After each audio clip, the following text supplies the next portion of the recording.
आज का टॉपिक हम लोग का है पॉलिनोमियल। तो welcome to the class, let's start our today's topic which is polynomial. तो पॉलिनोमियल एक्चुअल में होता क्या है? Polynomial is basic the combination of variables and constant. जब हमारे पास वेरिएबल्स हों और जब हमारे पास कांस्टेंट हों। अगर मैं वेरिएबल और कांस्टेंट की मैं बात करूं तो वेरिएबल होते कैसे हैं? एक्स वाई जेड के फॉर्म में होते हैं, जो कि हमारे लिए अननोन क्वांटिटी होता है। कांस्टेंट कैसे होते हैं? जो हमारे लिए नोन क्वांटिटी होते हैं और जिनका हम लोग कांस्टेंट की तरह यूज़ करते हैं, लाइक ए हो गया, बी हो गया, इवनली 1 2 और कोई भी हमारे नंबर्स। तो ये सब क्या होते हैं? कांस्टेंट होते हैं। अब ऑन द बेसिस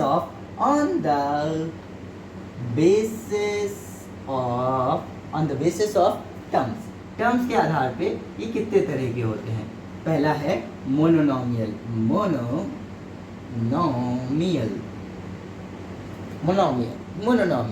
तो ये होते हैं जिनमें टर्म्स जो होते हैं, number of term equal to 1 होता है, जैसे कि x y 1 2। सेकेंड होते हैं binomial. Second is binomial. Binomial कैसे होते हैं? जहाँ पर टर्म जो होते हैं वो दो होते हैं, जैसे कि दो टर्म में हमारे पास कौन से हो गए? एक्स स्क्वायर प्लस एक्स या फिर एक्स प्लस 1।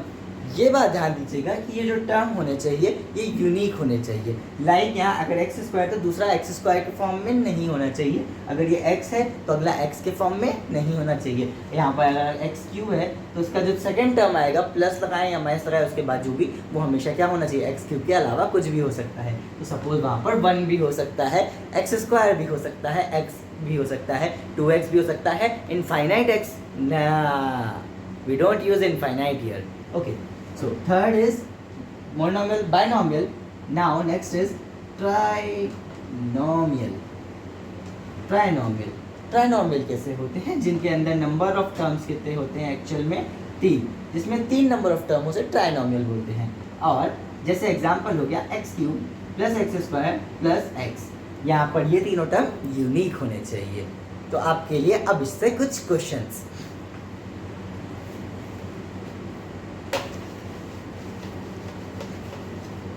पहला क्वेश्चन, एक्स क्यूब प्लस 0, ये कौन से टर्म के हिसाब से? ये क्या मोनोनोमियल है, क्या बाइनोमियल है या ट्राइनोमियल है? Let's find out. तो एक्स क्यूब कैसा नंबर है?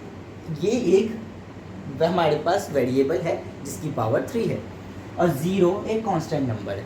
लेकिन इन द फॉर्म ऑफ जब हम प्लस या माइनस के साथ 0 को लिखते हैं in polynomial, we ideally ignore this and हमारे पास ये टर्म एक्चुअल में एक्स क्यूब के फॉर्म में ही लिखा जाता है।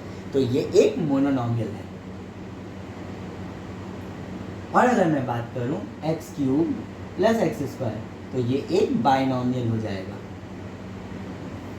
और अगर मैं बात करूं x cube plus x plus 1 तो ये एक ट्राइनोमियल हो जाएगा। तो इस तरीके से आप वैरायटी ऑफ टर्म्स बना सकते हैं।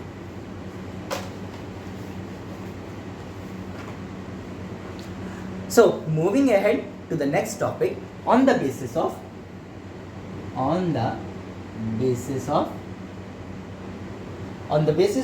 हम लोग देखने जा रहे हैं on the basis of power के बेसिस में। Let's start. तो इसमें सबसे पहला आता है लीनियर, जिनकी पावर 1 होती है। दूसरा पावर एग्जाम्पल एक्स। सेकेंड है लीनियर के बाद क्वाड्रेटिक, जिनमें 2 होती हैं पावर और एक्स स्क्वायर के फॉर्म में रिप्रेजेंट किया जाता है। अच्छा, इनके बारे में जनरल टर्म्स भी देख लेते हैं। जनरल टर्म, तो जनरल टर्म इनकी कैसी होती है? लीनियर के लिए जनरल टर्म होता है ए एक्स प्लस बी के फॉर्म में। क्वाड्रेटिक के लिए जनरल टर्म होता है a x square plus b x plus c के फॉर्म में। तीसरा है क्वाड्रेटिक के बाद हमारे पास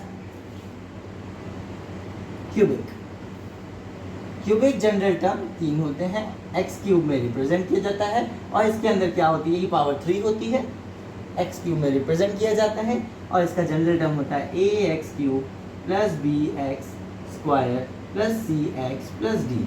ठीक है। And fourth is biquadratic. इसमें नंबर ऑफ टर्म्स कितने होते हैं? 4 होते हैं, पावर 4 होती है और इसकी जनरल टर्म है ए एक्स की power 4 plus b x cube plus c x square plus d x plus e. और इस सबकी खास बात, ए कभी भी ज़ीरो नहीं हो सकता। सपोज ए इसमें ज़ीरो आ गया तो यहाँ केवल बी बचेगा, और बी एक कांस्टेंट नंबर होता है, ना कि लीनियर फॉर्म में।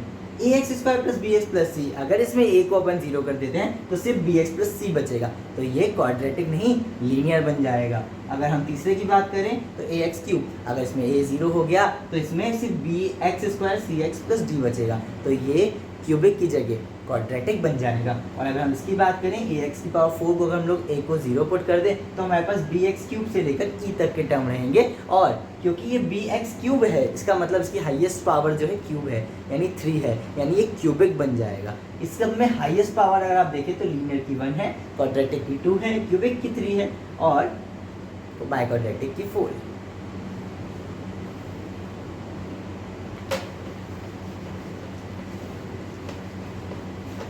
Let's have some questions on this.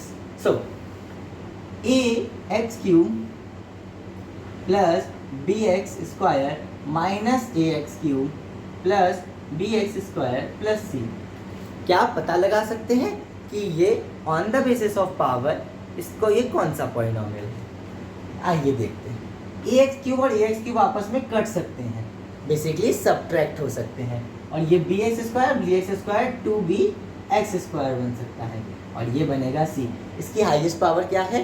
2, x की पावर 2, तो इसको हम लोग बोलते हैं quadratic equation. Okay, another example, if we have a plus b c plus e x plus d x square plus d x cube plus x की power 4, then on the basis of power ये कौन सा polynomial होगा? आइए देखते हैं। ए के ऊपर कोई पावर नहीं, बी सी के ऊपर भी एक्स के साथ कुछ नहीं, ई के एक्स के साथ 1 है, डी का एक्स स्क्वायर है, और ई डी के साथ फिर एक्स क्यूब भी है, एंड लास्ट टर्म एक्स की पावर 4 है। हाईएस्ट पावर क्या है? एक्स की पावर 4 वाला टर्म, यानी एक्स की power 4 is the highest power, तो उसके लिए इसका नाम क्या होगा? By quadratic equation. I hope आप इस लेक्चर को अच्छे से समझ पाए होंगे। हम लोग बहुत जल्दी मिलेंगे अगले लेक्चर में, जिसमें हम डिस्कस करेंगे what is the zeros of the polynomial. So मिलते हैं नेक्स्ट वीडियो में।